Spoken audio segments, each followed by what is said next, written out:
مت مانگو کسی سے کچھ، جو کہ مانگنا اللہ سے مانگو، مانگو اللہ سے، انسانوں سے مت مانگو۔ مانگنے والا اپنی عزت نفس جو ہے ہتھیلی پر رکھ کر پیش کرتا ہے جس سے مانگ رہا ہے، مجھے دیجئے کچھ۔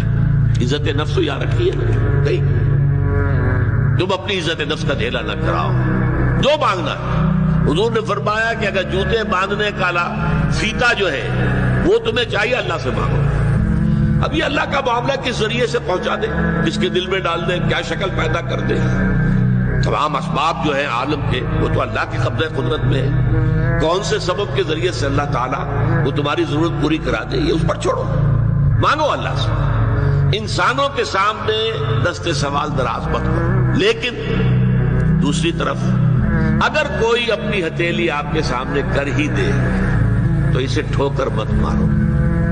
اس نے عزت نفس جو ہے اپنی ہتھیلی پر رکھ کر آپ کے سامنے رکھ دی ہے۔ اب تمہاری مروت، تمہاری شرافت کا تقاضا یہ ہے کہ اما السائل فلا تنہر، اب انہیں جھڑکنا نہیں ہے، ڈانٹ ڈپٹ نہیں کرنا، بلکہ یہ بھی آیا ایک حدیث میں کہ تم دو، کچھ نہ کچھ دو، سائل کا ہاتھ خالی نہ لوٹاؤ۔ یہاں تک ایک حدیث میں الفاظ ہیں سائل کو ضرور دو، خواہ وہ گھوڑے پر سوار ہو کر تمہارے پاس آیا۔